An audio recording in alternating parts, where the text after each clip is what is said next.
Hello and welcome everyone. My name is Janek and I am your host for today in covering the feature matches of Final Turn Hobby Shop's Friday Night Magic. Before we proceed with the feature matches, please hit the subscribe button and ring the notification bell so that you will be updated on our future videos. Please subscribe to our Twitch channel also. The link we have provided on the description down below. I know you're all excited to see the feature matches, so let's get on to it.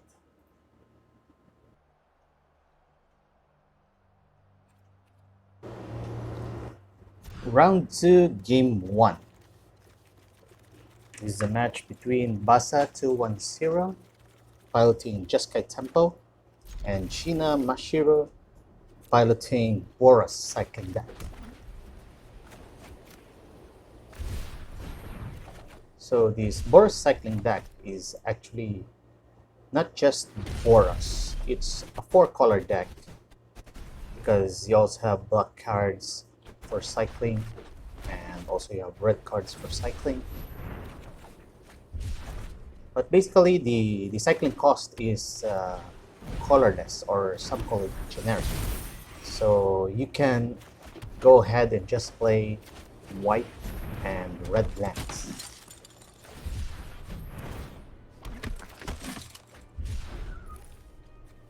So Boros cycling decks starts off with his Valiant Rescuer. Boros cycling is hoping to dominate the board with his 1/1 creatures.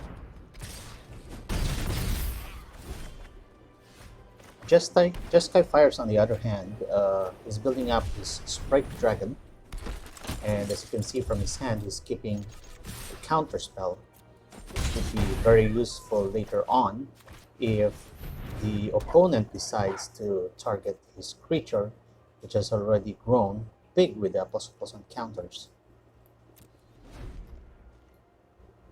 That was a good draw, Dreadhorde Arcanist. Now he can play back his spells as long as the casting cost of the spell can fit on the power of the Dreadhorde Arcanist.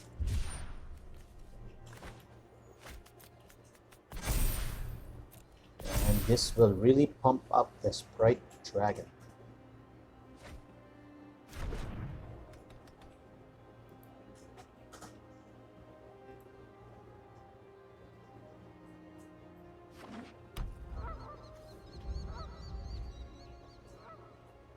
Sprite Dragon heading for the attack. That's 6 damage in the air.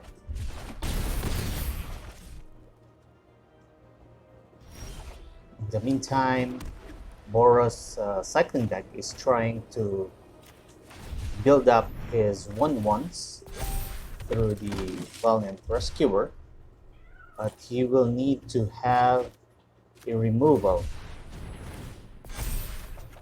if he wants to win this game.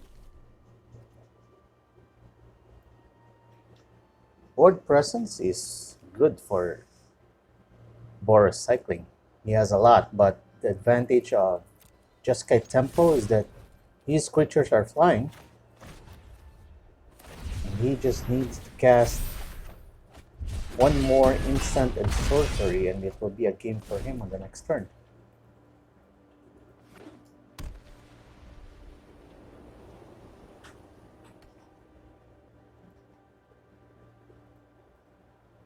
He's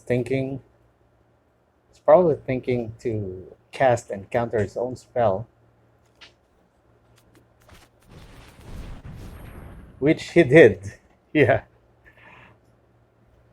So by countering his own spell, he casts an instant, and that pumps up the Sprite Dragon, making it 4/4 in the air. And there's the good game from Boros cycling.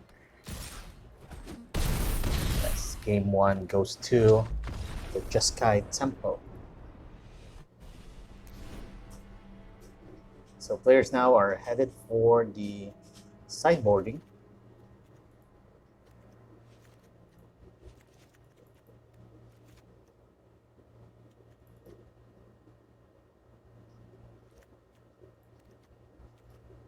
So both players trying to tune their deck for game 2. New ticket received. Hoping to bag the win to keep their record at X wins and no loss. By the way, this tournament is sponsored by Final Turn Hobby Shop, one of the prestigious hobby shops in the Philippines. And this is 5 rounds of Magic the Gathering Arena. First place gets to have a pre-release kit directly delivered to their place. So sideboarding has finished. We're going on to round 2 of the match. Let's see the board on the Boros cycling player's perspective. With 1 land, he kept it or he mulliganed.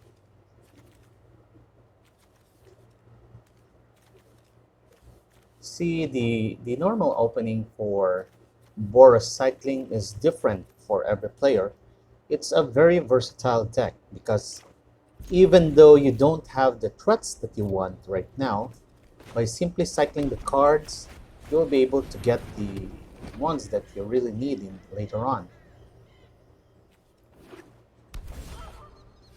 So Boros cycling deck fires off his first drop with the Graph Digger's Cage, which will be quite difficult for the Jeskai player, since he will not be able to cast his spells from the graveyard with the skill or the ability of Dreadhorde Arcanist.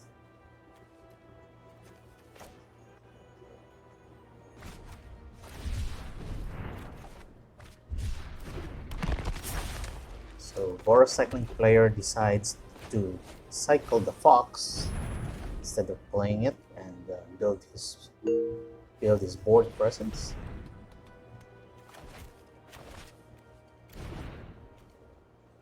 Both players have good hands.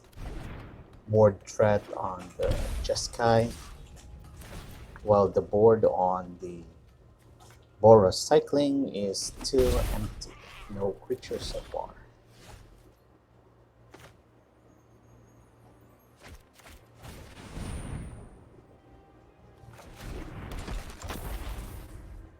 So a creature that could block and at the same time attack and deal damage. Shock sends it to the graveyard.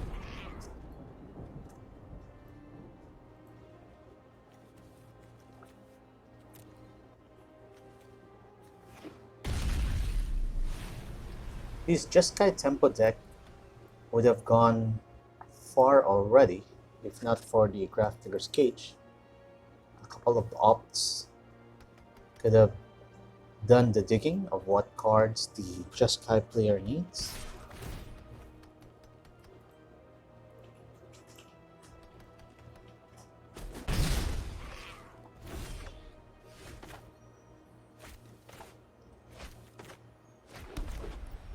Lurus of the Dream Band. So this is the companion card, which was a bit of a controversy. This mechanic was a bit of a controversy with Wizards of the Coast because they changed the ruling. Rayson Borrower bounces off Graph Digger's Cage. Okay, so let's see what happens now that the Dreadhorde Arcanist can use its ability. Mutated. Bam! Lurus of the Dreamland goes to the graveyard.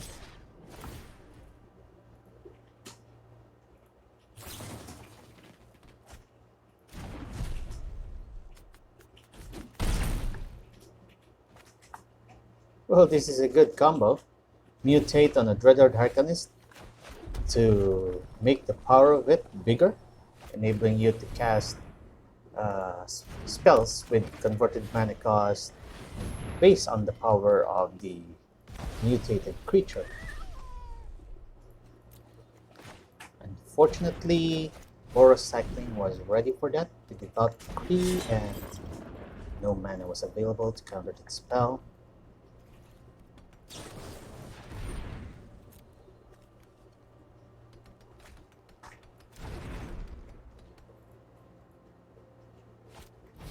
District Legionnaire.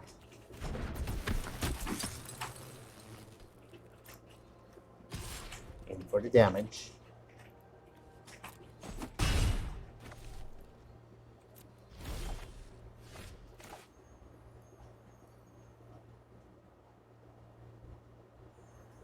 Boros Cycling player is down to 1 card. Makes it 2 with a Senate Flare. So let's look at the perspective of the Jeskai Tempo player.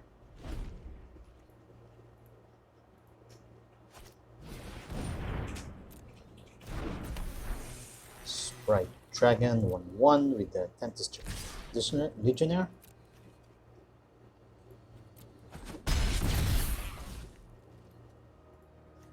Boros Cycling player is down to 8, but he has Senate Flare.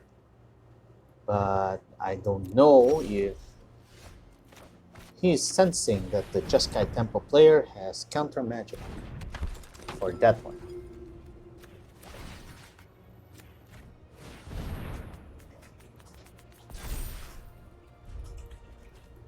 Shadow Spear is a good card, it can gain you some life.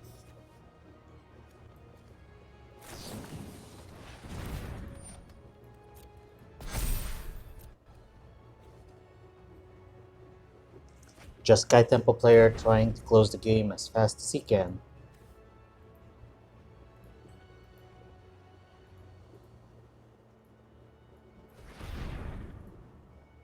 Can he close the game, deal 8 damage on this turn?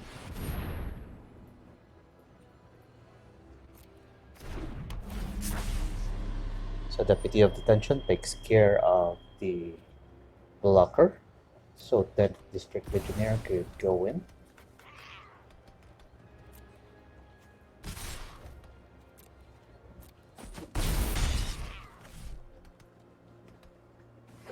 Boros Cycling is down to 4.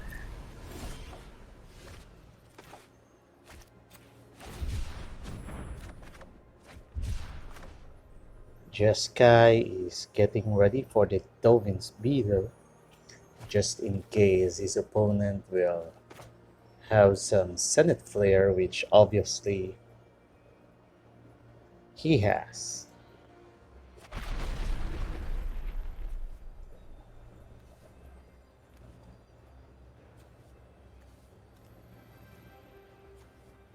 Just one more turn. Just needs to hold on. Dovin's Veto counters Senate Flare, pumping the Sprite Dragon. And it's a GG. There goes the GG, my friends. So round 2 goes in favor of Basa 210 Jeskai Tempo. Let's get on to the next feature match.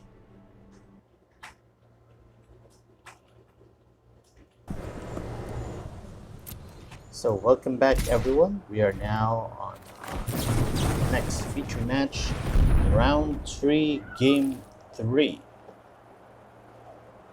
This is between KingColt and MadBuM. KingColt piloting a mono-red aggro deck, and MadBuM piloting his Azorius control Yorion. So both of these players battled it out in the finals last week, with Azorius control winning the last week's tournament and Mono Red being on the 2nd place. So this feature match is like a rematch for those two players.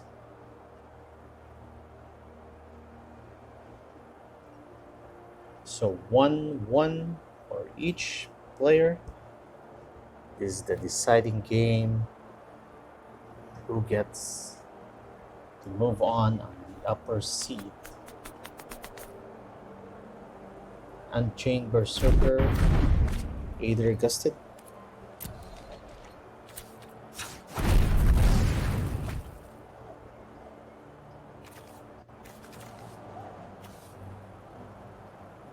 Mono Red, the one KingColt is using is a classic Mono Red.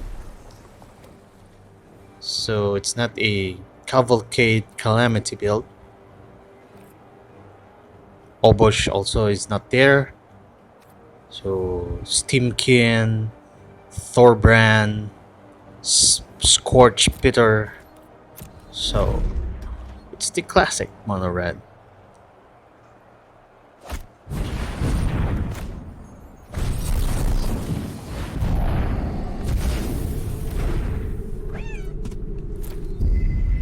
In the meantime, Azorius Control is building up his lands.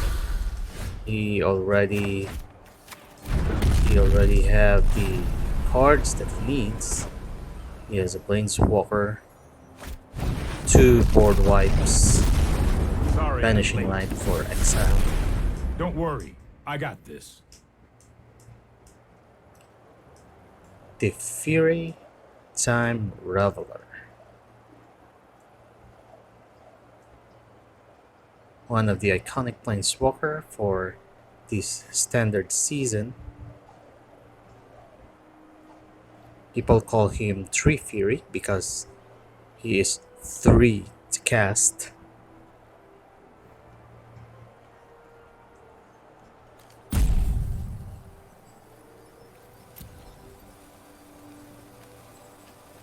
So both players still have a very healthy life.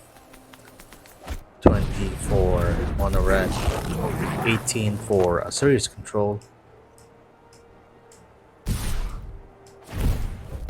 Enough. Don't make another move. So Mono Red sees 3 Fury as a threat and tries bringing him down, but it's still at 2 loyalty points. I've got it. The Birth of Miletis. The draw for the Azorius Control player.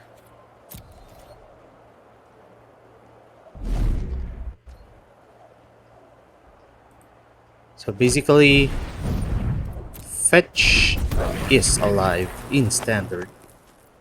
Just not a fetch land, but you can fetch basic planes with Birth of Miletis.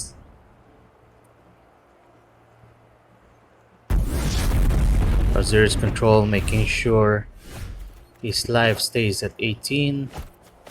Goes for the board wipe. A wise choice. Here we go. Making it difficult for Mono Red to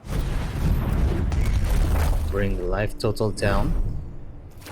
And now creating a blocker on the next turn because of the Saga.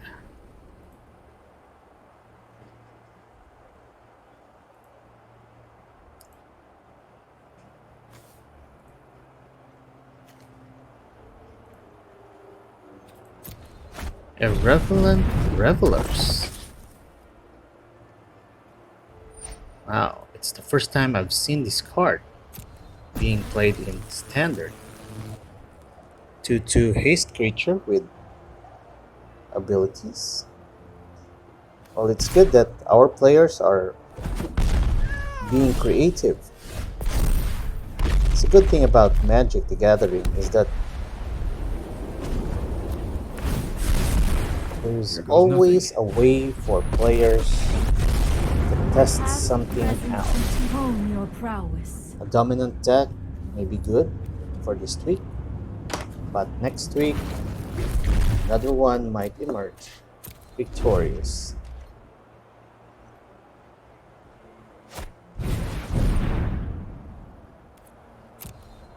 Rubber of the Rich. So he has 3. Oh, now he's on 3 cards on hand.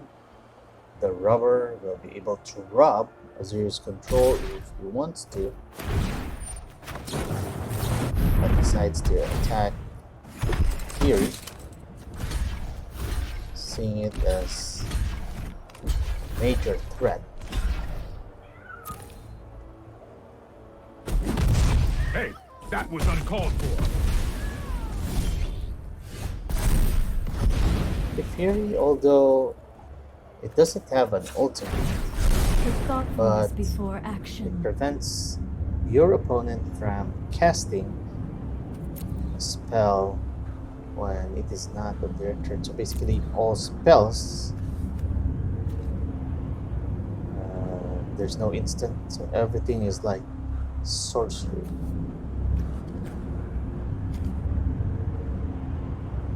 So Narset Barter Avails -2. He has the option to get the counter magical or the enchantment. Goes for Sinister Sabotage. This is going to be Oh, very I've done difficult the for hero mono thing red. before. Life gain is there, counter is there, board wipe is there, Vanishing Light. This is what a control hand needs to be.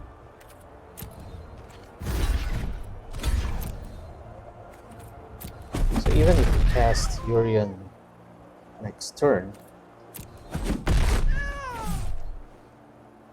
gets tapped out, you'll still be on a healthy life. And you need not worry because he has Spirit's Intervention in hand. I'll protect you. Bouncing it off to draw a card.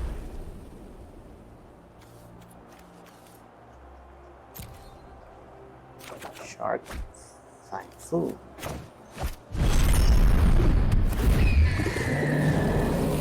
And there goes Yorion, Now what? I must train harder. taking advantage of the enters the battlefield abilities of the enchantments as he gets to reset the loyalty of the Planeswalkers.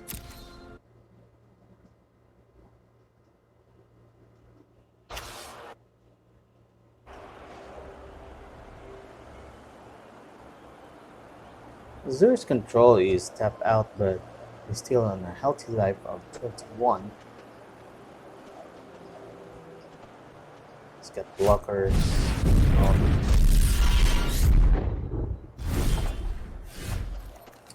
Anavis. One of the key cards for mono red. But it's going to be banished. Vanishing Light is a reprint from the Theros block. Reprinted Theros Beyond That.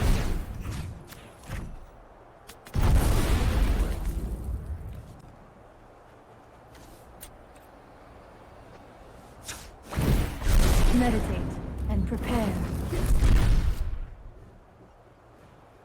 Mystic's a jewel for the -2 of Narset.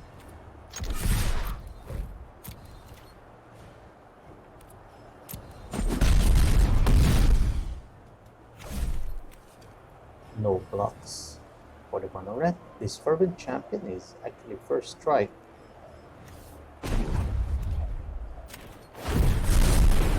Let's try this. And now the control player starts chipping in damage. There goes the GG with MadBuM getting the victory. Let's proceed to our next feature match. Hey guys, welcome back. We are now on the quarterfinals of the FNM of Final Turn Hobby Shop. This is game 2 between Mastikor piloting Temur Reclamation versus gjarkeld piloting June sacrifice.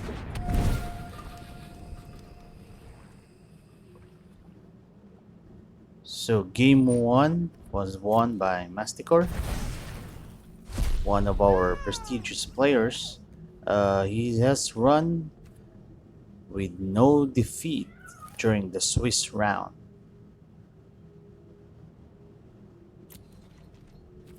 So upper seed versus lower seed, and this match is very close.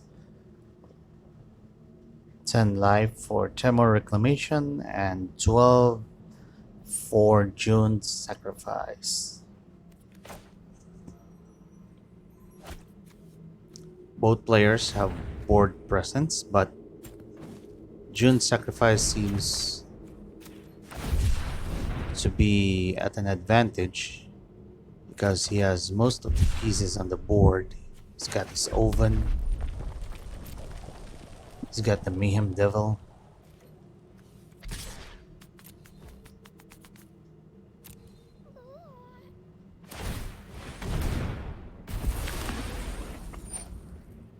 So let's see. June Sacrifice triggering the effect of Mayhem Devil to deal 1 damage, and at the same time gaining some life.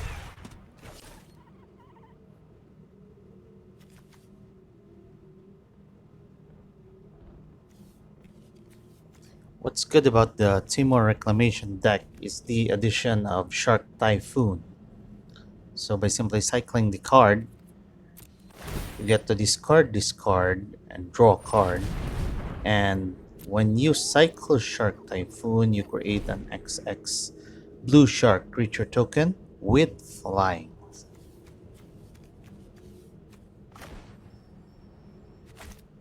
Explosion for Temur Reclamation will be targeting the player or the Mayhem Devil.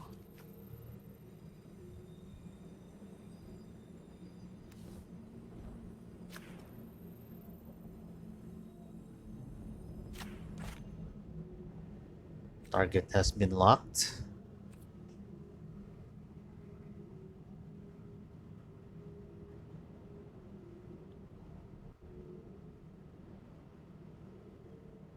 So this is for 8, which will enable Temur Reclamation to draw 8 cards.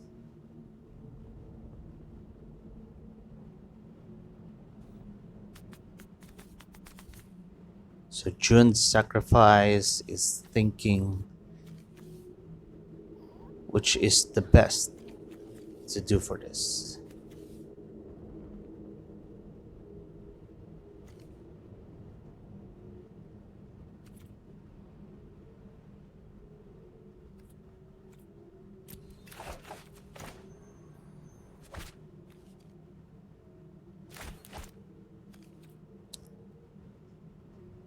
So the value has not been finalized yet.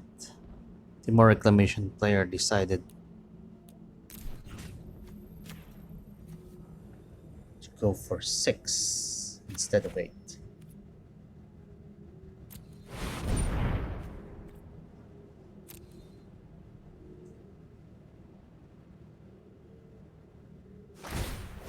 And that will get sacked for extra damage, bringing down the Temur Reclamation player to 8 life points.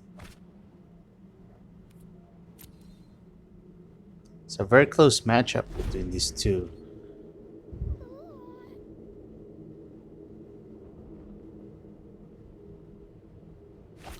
Crushing Bronzedown will take care of this Wilderness Reclamation.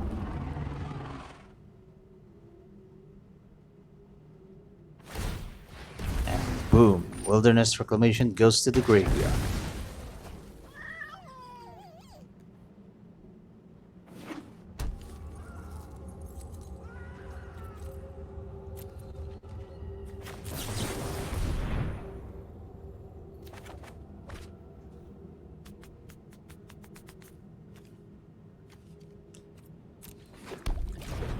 Temur Reclamation now has the advantage because he still has his creature 6/6 plus he drew cards from the expansion explosion earlier.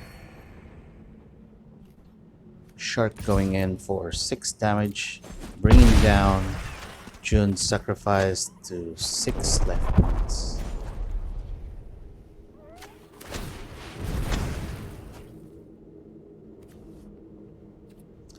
June's sacrifice has to do something, or otherwise it comes back to the Temur Reclamation player. It's gonna be GG.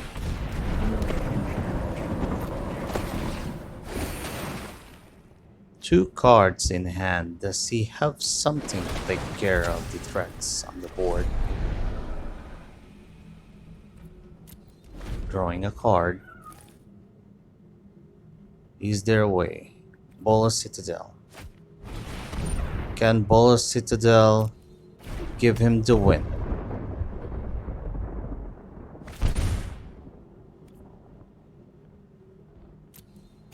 Mayhem for 3. Something has to be done.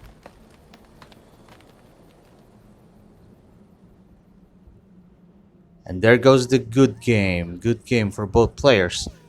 Mastikor, Temur Reclamation gets the win for this.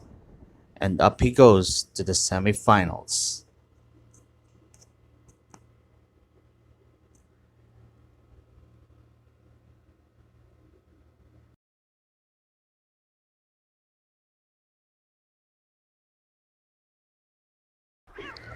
Hello and welcome back everyone. We are here for the semi-final match between Mastikor and Anchitokoumpo. I'm your host for tonight, Jonik.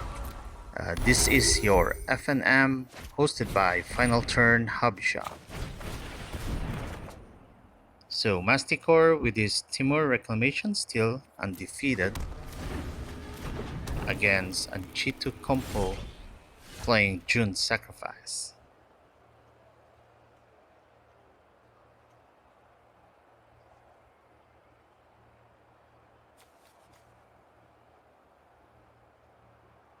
So Mastikor has his Wilderness Reclamation in hand and does his intervention. The rest of the cards are lands. Anchitokoumpo on the other hand has a couple of pieces of the combo of the deck, the Cauldron Familiar and the Witch's Oven.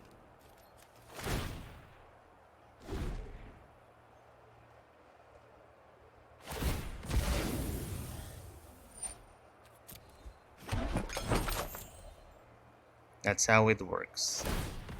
Witch's Oven sacrifices the Cauldron Familiar, gets a treasure token,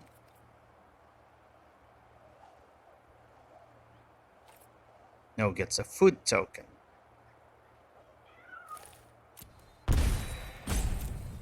Sack the food for Cauldron Familiar to return to the battlefield.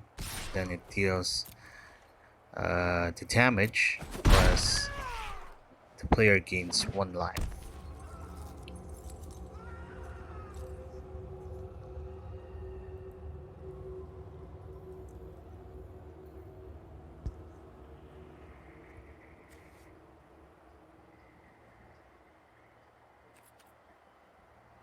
So for this game 1, June's Sacrifice is ahead with life points, still at 22 against Mastikor, 14 life points.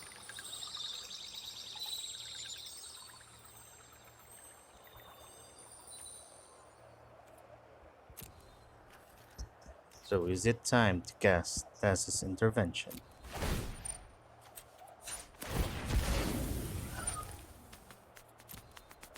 I mean, he needs to answer the existing threat, or otherwise it will be difficult for him to come back.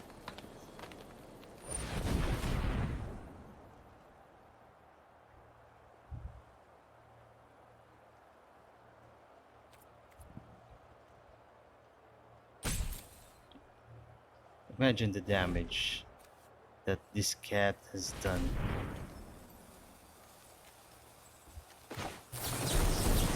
Just one life. Lose one, gain one. Lose one, gain one. Next thing you know, your opponent doesn't have enough life.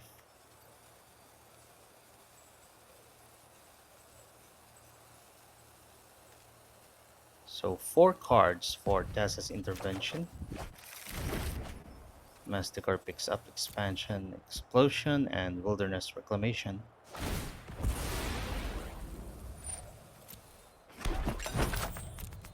The oven is cooking up the cat.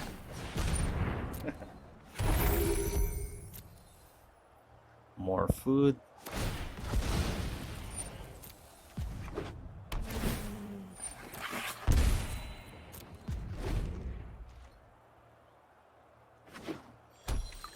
June Sacrifice player is also drawing lands.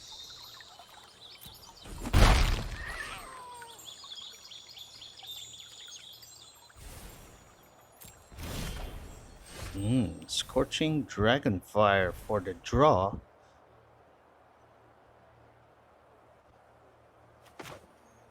Timed right, it can remove the Cauldron Familiar for good.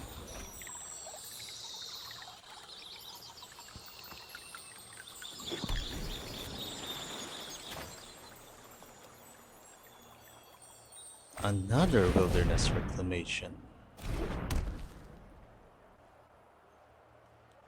So he will get to untap twice.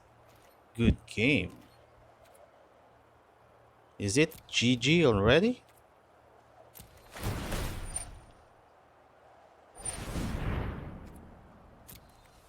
Nah, it was just an expression.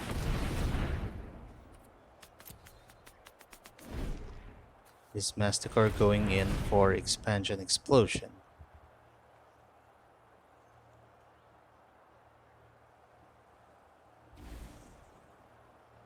Or is he gonna go for Blast Zone? Expansion Explosion it is.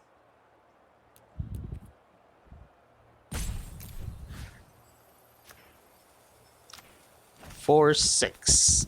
Deal 6 damage and draw 6 cards.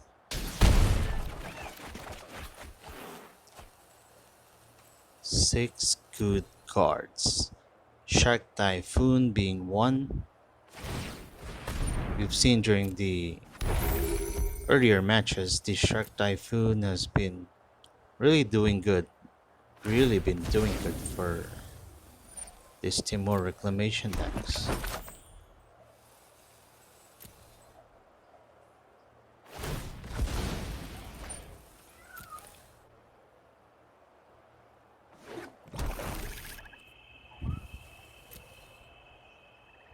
So now Mastikor has the threats and answers he needs because of the Expansion Explosion. Cut comes in. I don't think the June player senses that Mastikor has Scorching Dragonfire.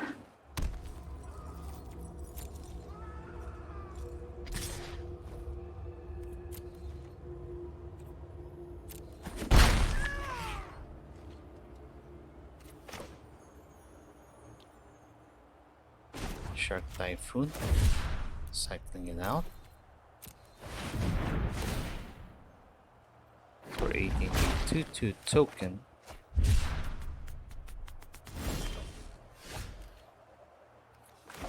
Neutralize.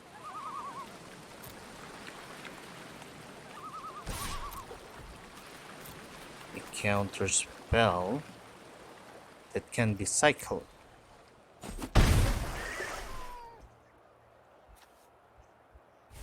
So now it's a race between these two players, but June Sacrifice, he has claimed the Firstborn in hand. which he can use either for the 2/2 shark token, or he can also use it to get Uru later on.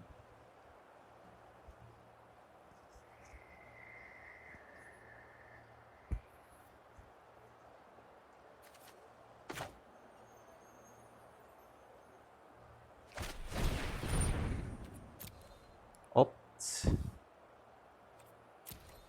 Another Shark Typhoon.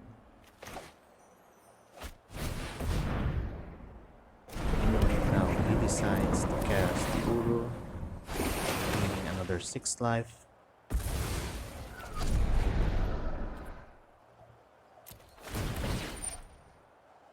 Untapping twice. Is he gonna shoot for Expansion Explosion?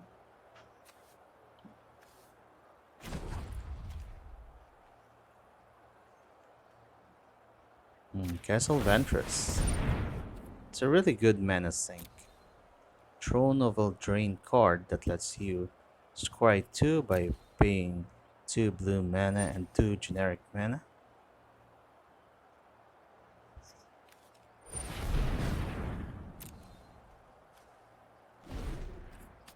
So both players now at 16 life points.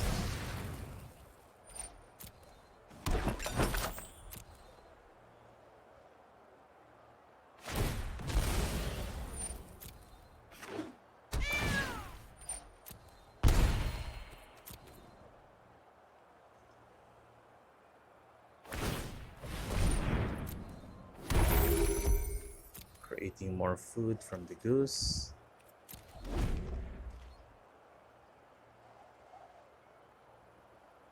Holding on to claim the first move.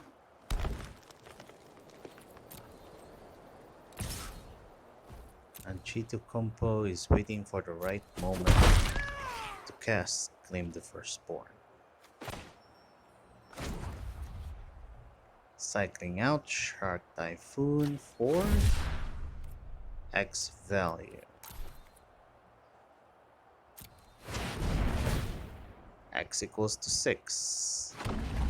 Creating a 6/6 flying shark.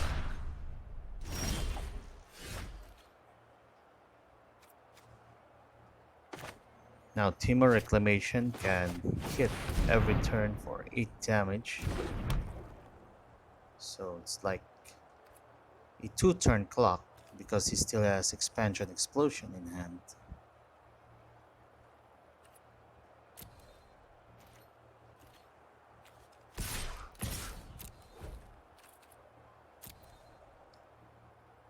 Is the goose blocking?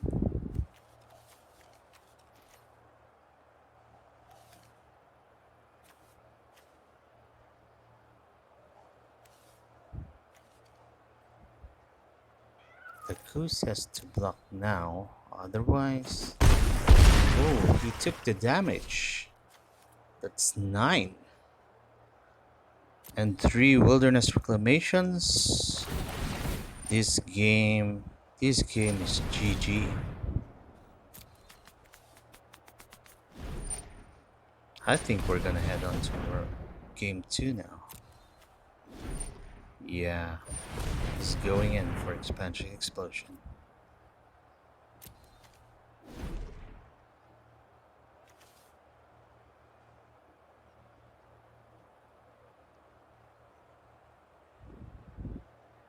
Look at that mana. 7 blue, 6 red, 5 green, and even adding up more.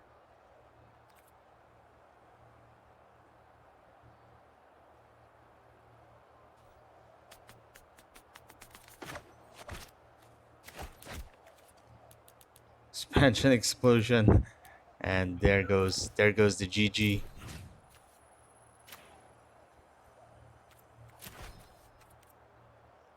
$24. Yeah. Okay guys, we're going on to game 2 of the semifinals. So both players going on with the sideboard. Would like to thank Final Turn Hobby Shop for this FNM on MTG Arena.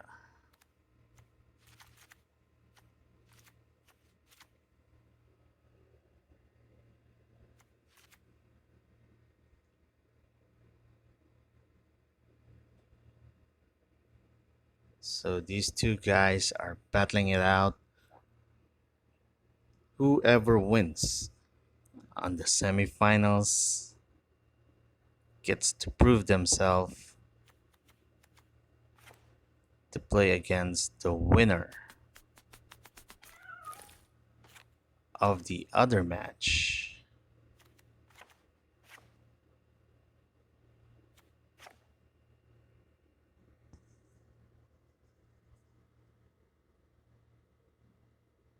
So what's it gonna be for the sideboard between these two players? June Sacrifice has already finished with his sideboard, so we are waiting for Temur Reclamation.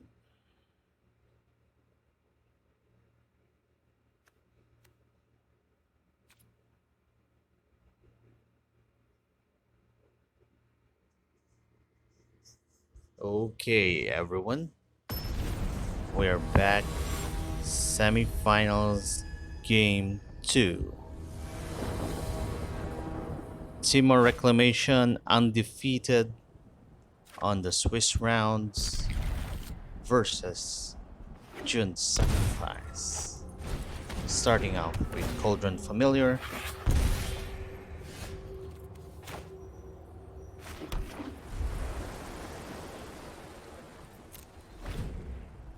So usually with Temur Reclamation, once you bring down the Wilderness Reclamation and you have the Expansion Explosion or even Counter Magic in hand.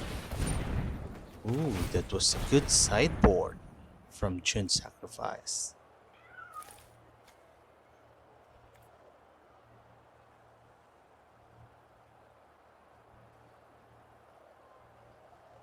Forcing Mastikor to play the opt early or take the damage.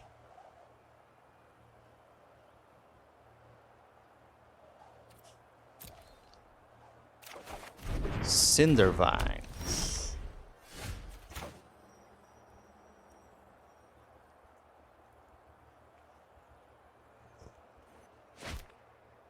A card from Ravnica Allegiance. Whenever an opponent casts a non-creature spell, Cindervines deals 1 damage to that player. And he can pay 1 and sacrifice Cindervines to destroy target artifact or enchantment. And Cindervines deals 2 damage to that permanent's controller. Mayhem Devil on the board. So any permanent that you sacrifice will trigger the ability of Mayhem Devil.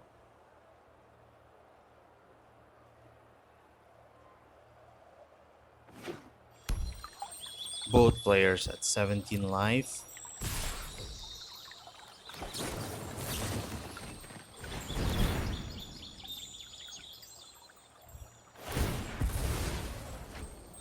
Good call for Anchitokoumpo, taking advantage of Mayhem Devil while it is still on the board.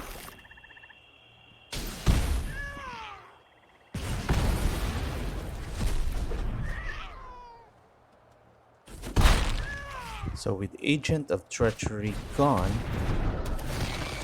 mid-range decks and decks relying on having a board presence can now start to come back.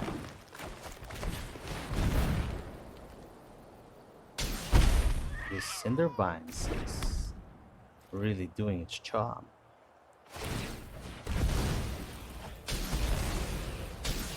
Sacrificing it to destroy Wilderness Reclamation and at the same time dealing 2 damage to the controller.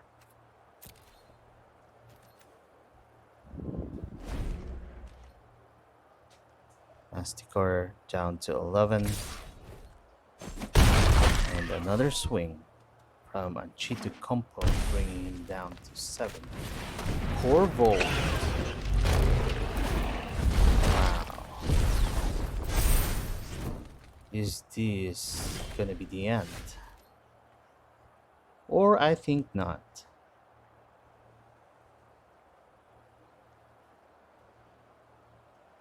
There is an answer.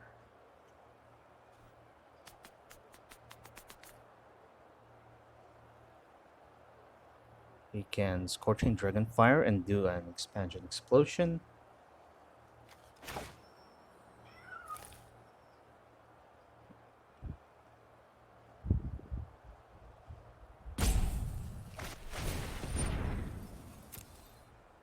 So going for Opt.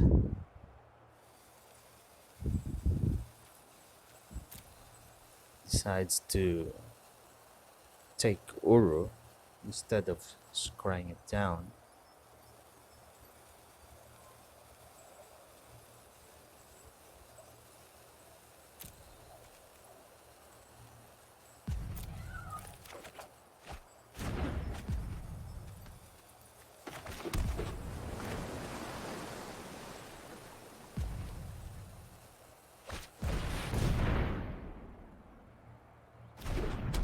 So Wilderness Reclamation is back online. Cindervines is not there.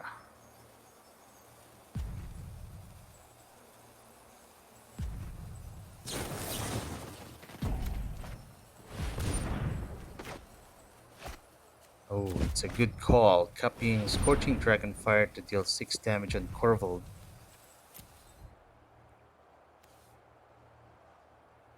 Good call for the Temur Reclamation player.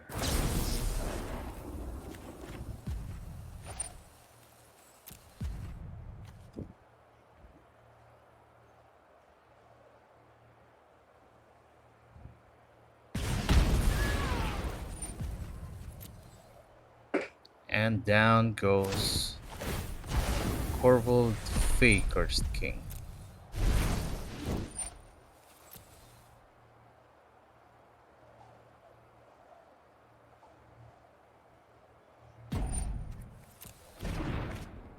No, it didn't.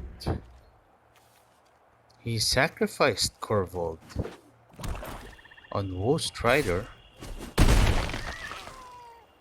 Still, it was a very good call. Mayhem Devil. Another Woe Strider. His opponent is down to 4. I think this game goes to Anchitokoumpo.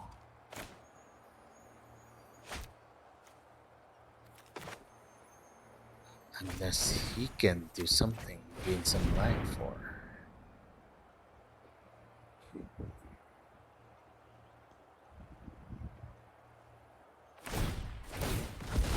Sacrificing a goat to deal 1 damage. It's a trigger from Mayhem Devil.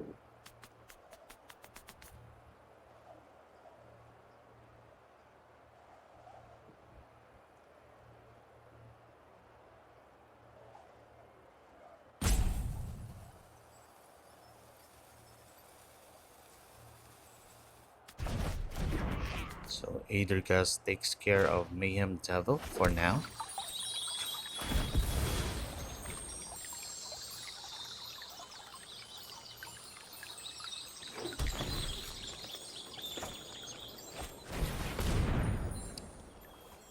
Playing Uru is smart at this point to let them gain some life. Blast Zone. If Blast Zone could come up to 3, he will be able to take care of the threats. But next turn, those 2 Woe Striders are gonna attack. He has to do it now.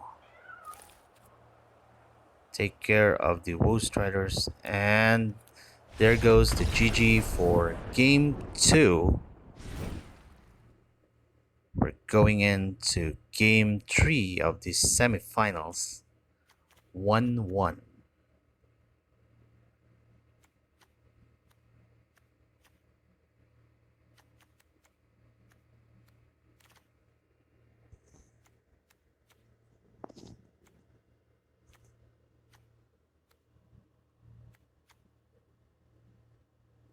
So this time for game 3, Temur Reclamation will be going first.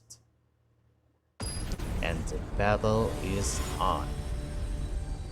Mastikor, undefeated on the Swiss rounds, versus Anchitokoumpo on the semifinals.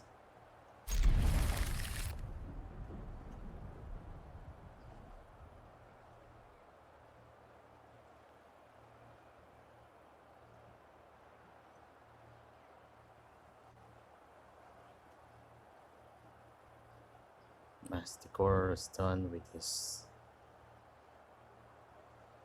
7 cards in hand. Anchitokoumpo trying to check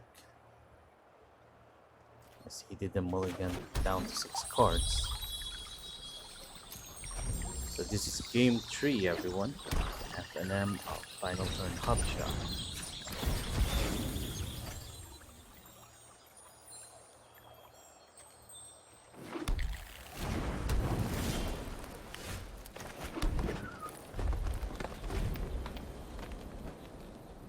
Two growth spirals in hand and an Uru.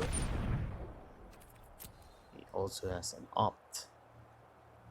So there's still a big chance that he can get the lands to drop every turn.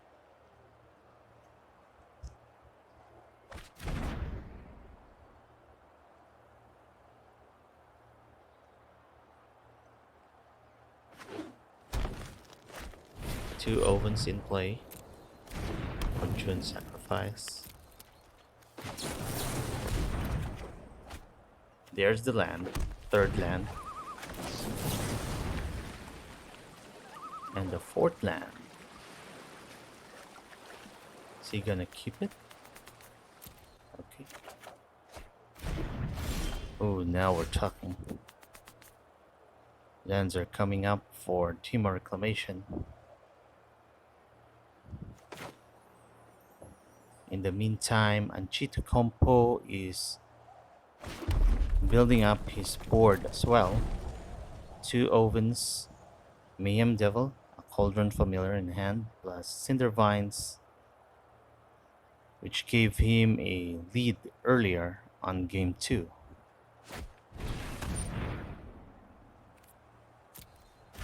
Now with two ovens, this Cauldron Familiar is gonna deal quite a chunk of damage.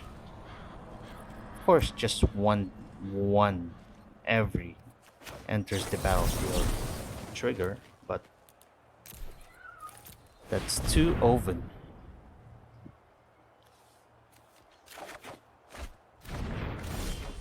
Ooh, there's the Wilt, which can destroy the Witch's Oven.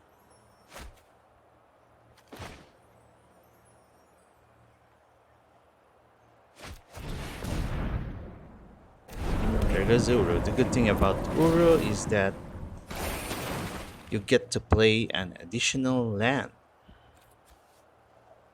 Basically, it's not play. You just put it from your hand into the battlefield.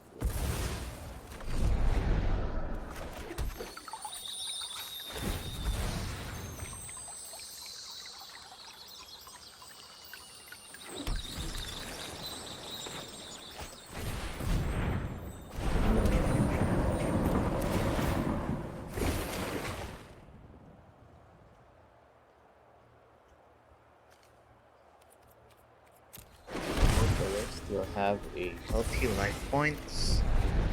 23 for Mastikor and 21 for Anchitokoumpo.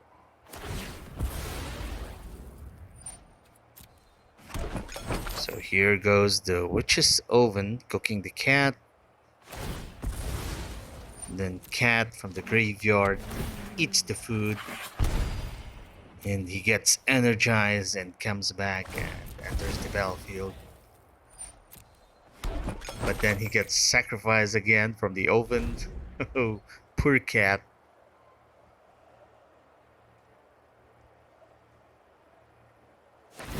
This Cauldron Familiar, I think, has more than 9 lives.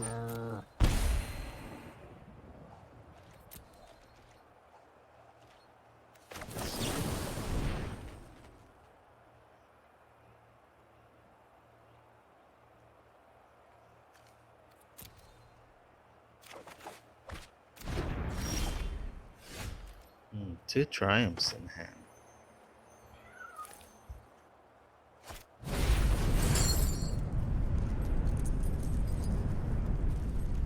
So Ura is escaping.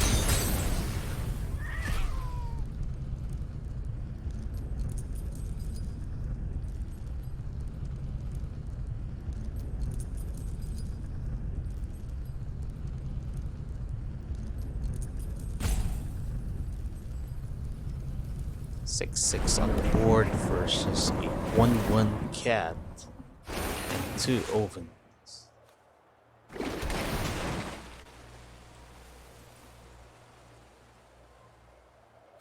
Scorching Dragonfire for the Scry.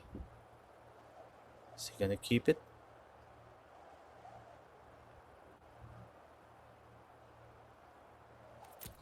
Mastikor decides to keep the Scorching Dragonfire. He changed his mind. Puts it at the bottom instead.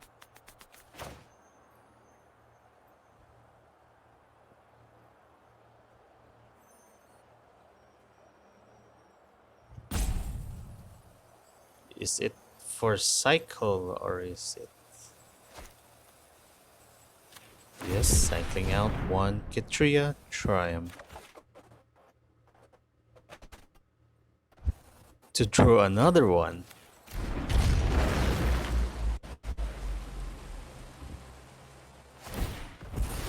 And here goes the oven. Lose 1 life. Gain 1 life. And another one. Lose 1 life. Gain 1 life.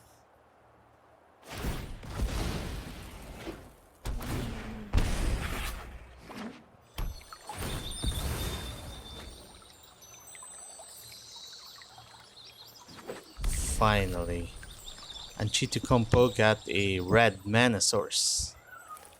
That is what was preventing him from casting the Cinder Vines and the Mayhem Devil, because he didn't have the red mana earlier.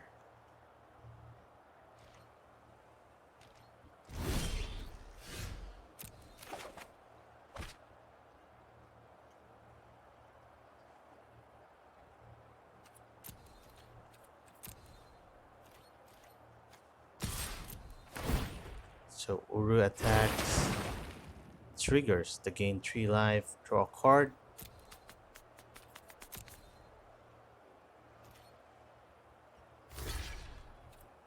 Yeah, Uru doesn't have trample, so it can be blocked. Then the blacker gets to be sacrificed.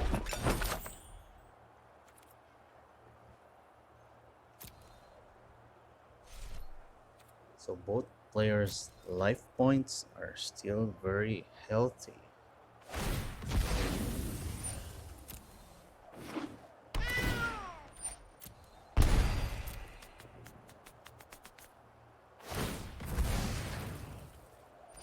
Another open. Gain 1, lose 1.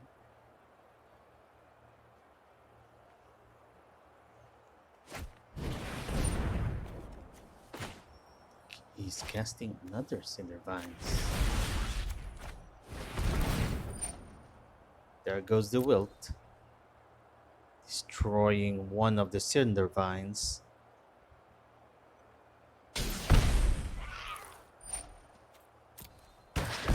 Yeah, otherwise he'll start taking 2 damage every time he casts an instant or sorcery. So I might as well remove it.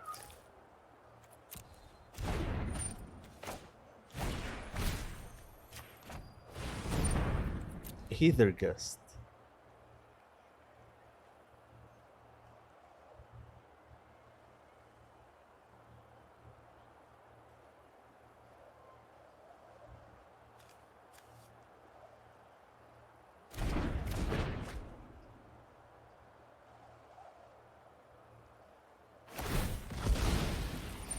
So in the meantime, Golden Familiar and the two Witches Oven keeps doing their thing.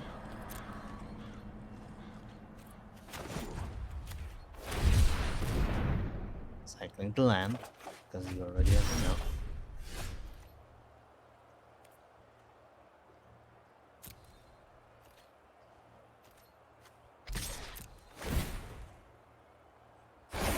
Gaining 3 life, but not doing the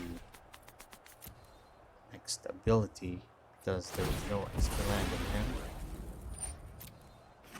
And the same thing, block sacrifice, which works really effectively if the opponent's creatures you're blocking doesn't have trample.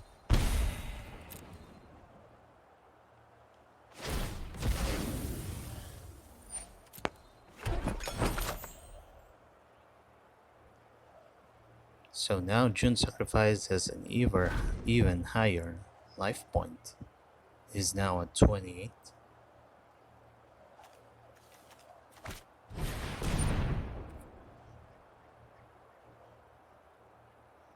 Finally, Mayhem Devil gets to be on the board.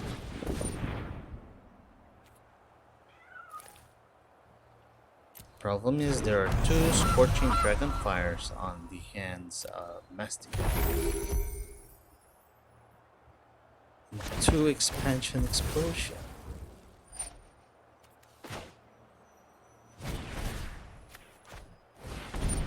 Scorching Dragonfire on the 3/3 Mayhem Devil.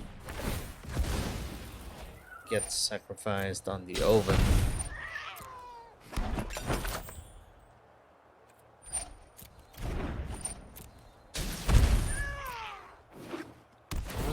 So now that creature was not exiled because gets sacrificed.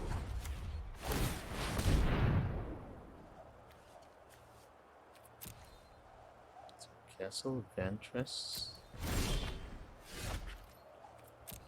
Throwing down the 2 cards that described at the bottom of the deck.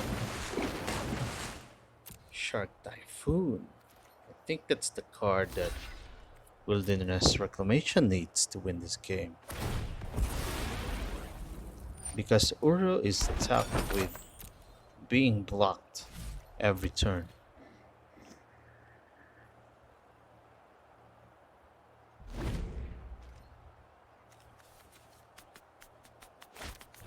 So I get to see your hand. Can you show me your hand, please?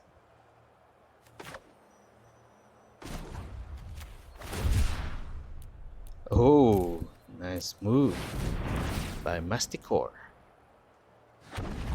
Before you see my hand, I'm gonna cycle and another Shark Typhoon.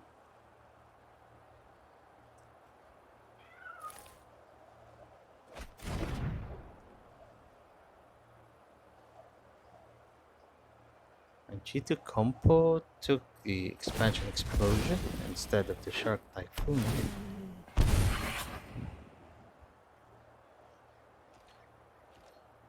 The problem is his hands are out.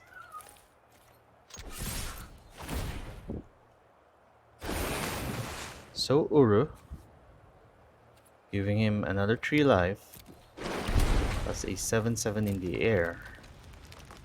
Is the goose gonna block? Well, of course, the Cauldron Familiar will do its thing. Oh. He didn't sacrifice.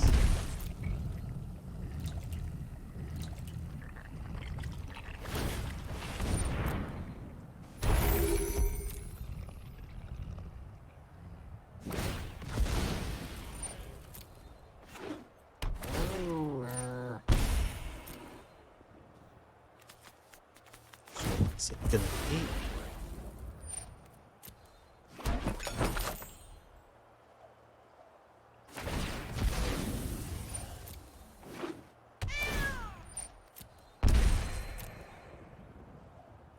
Anchitokoumpo need to find answers for either the shark or Uru.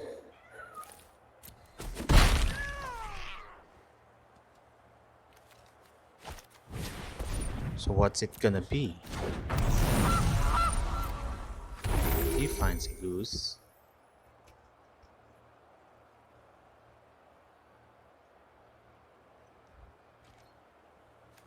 If the attacks connect, it's gonna be GG. Because there's expansion explosion in hand. And the blast zone. This blast zone is gonna take care of all those one casting cost. Wow. Good game, yes. GG is there. Congratulations. Mastikor goes up to the finals, still undefeated.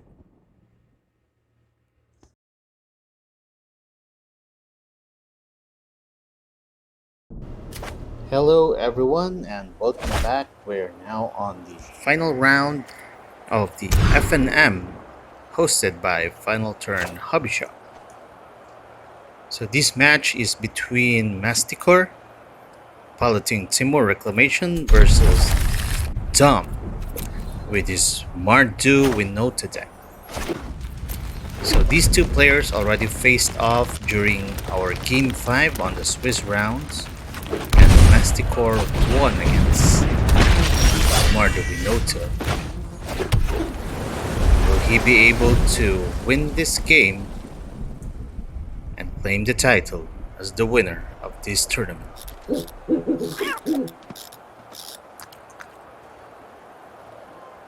So a good opening hand for Mastikor.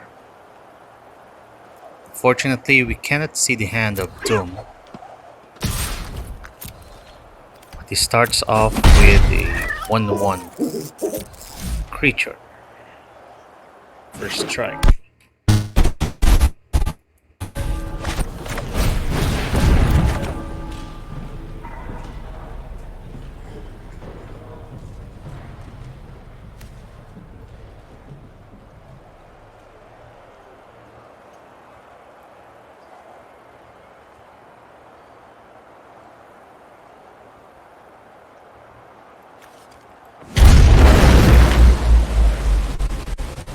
Follows it up with a General's Enforcer.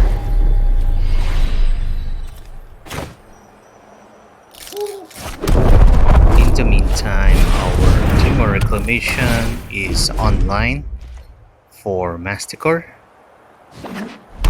and he has a Scorching Dragonfire in hand. Now with the General's Enforcer, this Tajik, which is a legendary creature, will be indestructible.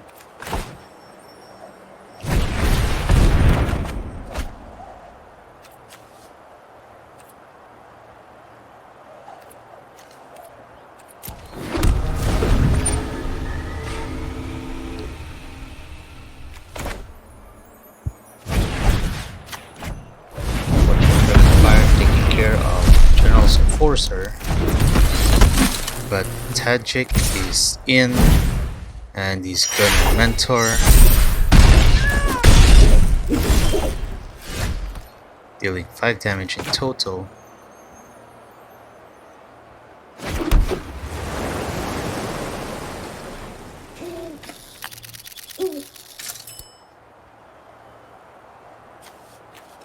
Blast Zone is there. He also has a Shark Typhoon, which is quite a big one if he uses it with Wilderness Reclamation.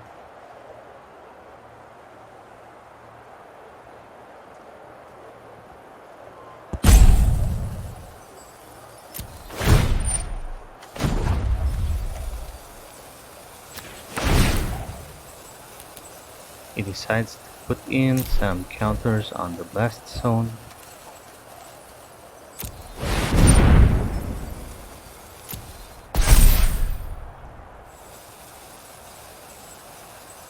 bringing it up to 4. I think he's getting ready for the possibility of having a Winota when he passes the turn.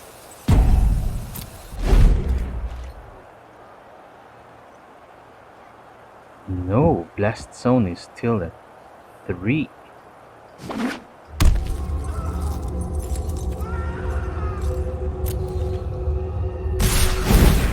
Tajik mentoring again.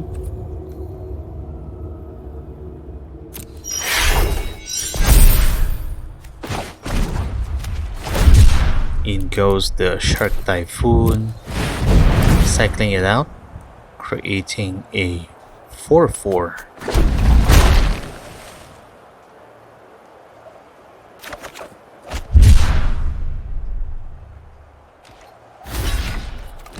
Card being replaced by Fabled Passage.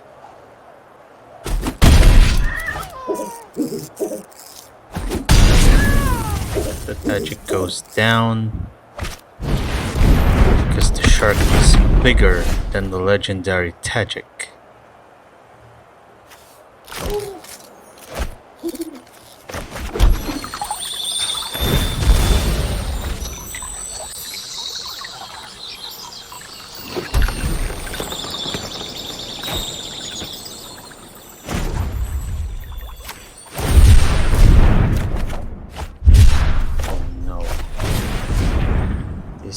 Difficult for the Temur Reclamation player. Next turn, Winota goes online. Now there's a good card, Thassa's Intervention. You have 2 options for the card. Either you can use it as a counter, or you can use it to dig through your library.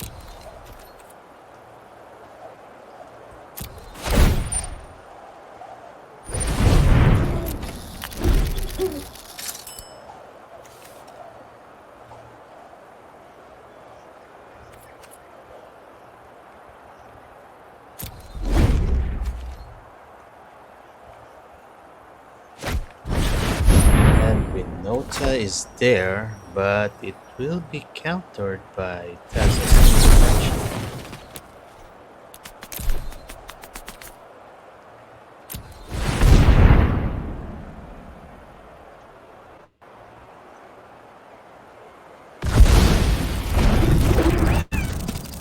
Problem is this Grim Initiate has 4 power, so it's also first strike. So even if the shark blocks it,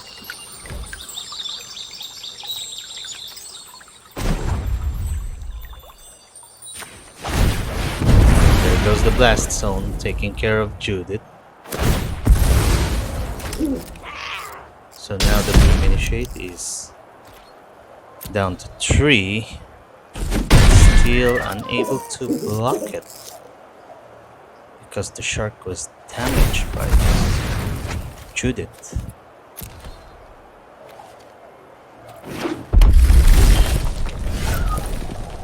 Temur Reclamation is down to 8. He's drawn lands.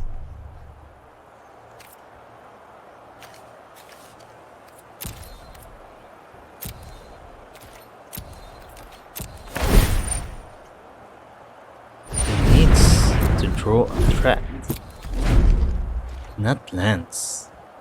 So 1 card for Mastikor in hand, and 2 more cards. There goes Carrot. Haste.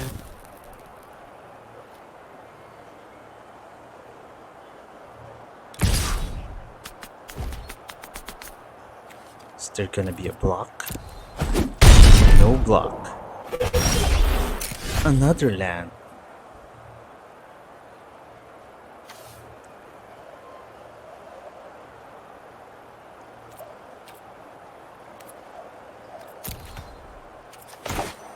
Very unfortunate, but is there still a way?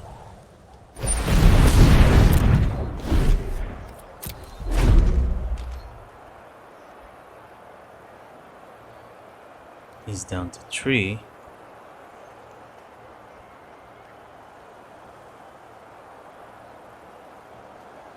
But Dum doesn't know what is in his hand. Champion Pyromancer! For 2 1/1 tokens. Going in.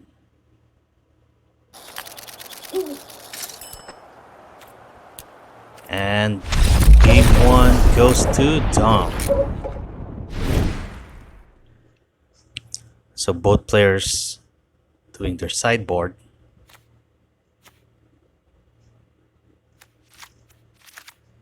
The Winota deck is really an explosive deck once it gets going.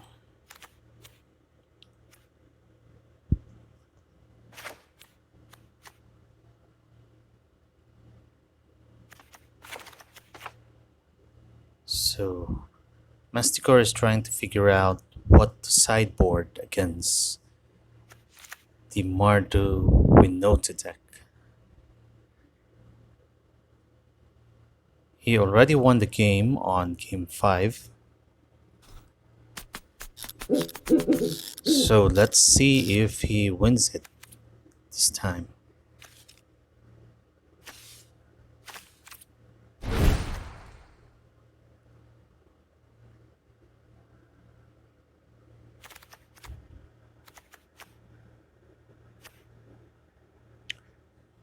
Temur Reclamation was undefeated during the Swiss, and Dom with his Mardu Winota deck only lost once, and that was game 5 during his match with Mastikor.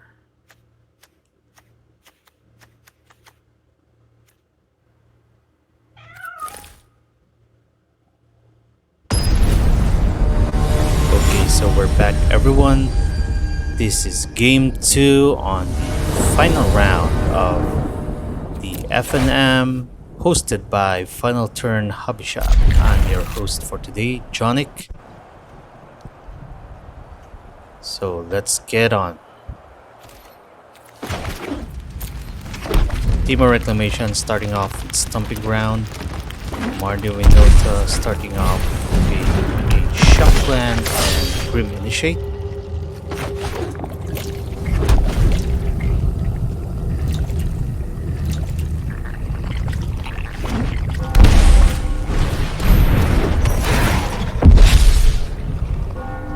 Going for the aggressive strategy.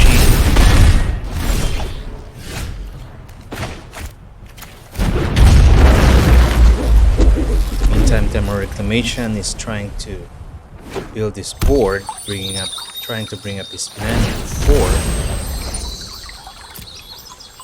so that he can cast his Night Pack Ambusher.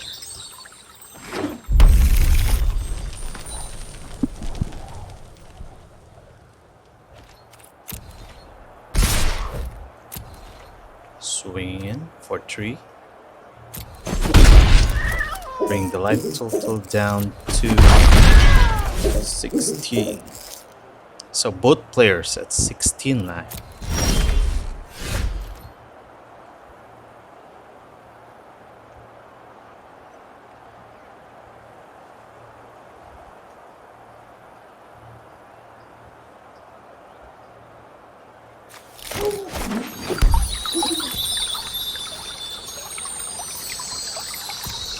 Goes for a Fabled Passage.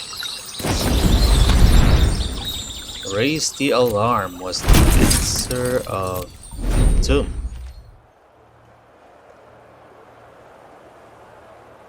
Making his board bigger. Now he's Play building nice. a token generator. Imbeciles. The more, T-Bolt. the messier.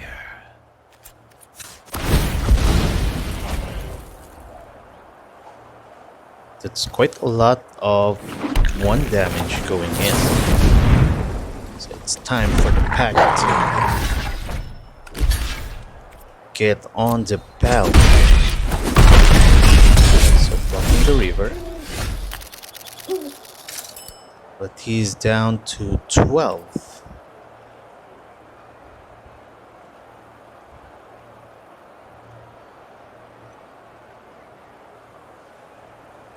He also cannot gain some life.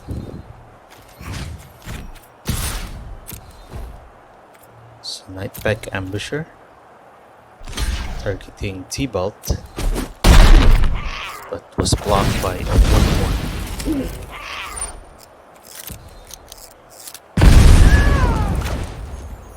Oh no, Temur Reclamation's life total is going into the danger zone. Does the Mardu player have My friend Winota is here and to the help your fourth land? pain. Nope, no Winota, no fourth land for now. Instead, I'm gonna play Chandra Acolyte of Flame to add up to the 1-1s.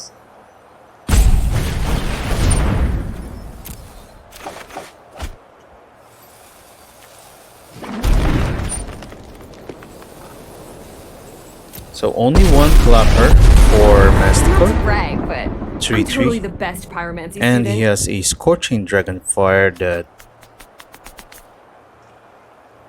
been there, trying to wait for the right moment.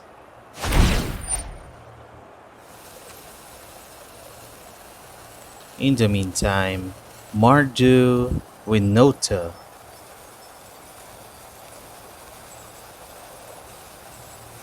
is opting to go for a loyalty counter on each red planeswalker you control.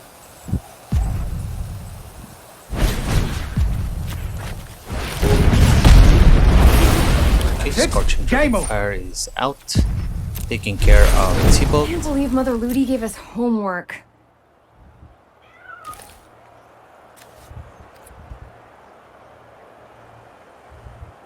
No attack for Mardu Winota.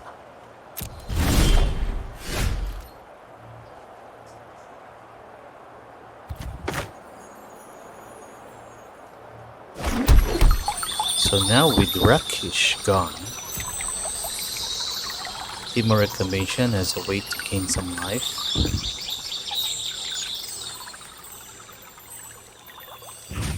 This life points is almost on the red zone.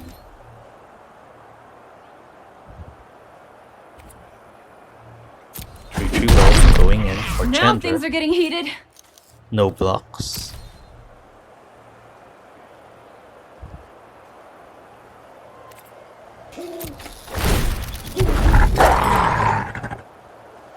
Okay, Temur Reclamation now has 2/3/3 wolf. Oh, there goes Winota. It's gonna be a lot of trigger here. No counter. He does have a removal with a form of expansion explosion.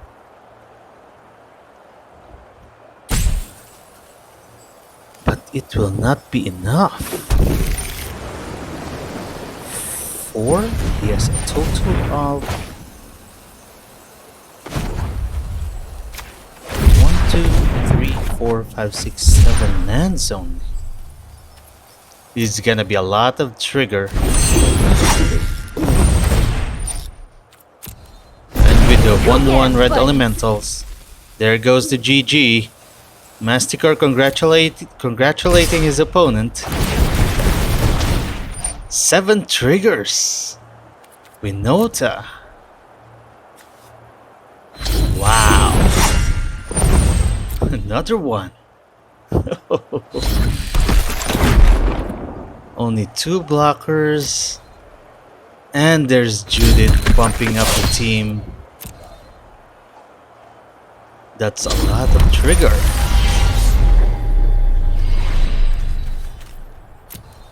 Agreement Forcer, making them indestructible, all these legendary, plus a Tajic. And the last trigger is what? Oh, Kenrit. This is insane. So, this is GG. MadBuM wins the tournament of Final Turn Hobby Shop IKORIA 3. Hactus is there. Oh, it wasn't Tajik, it was Hactus. Wow. It's very explosive.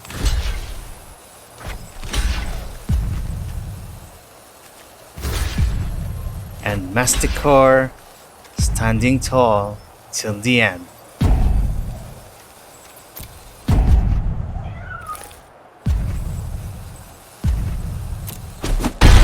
Congratulations to Dom. Well played.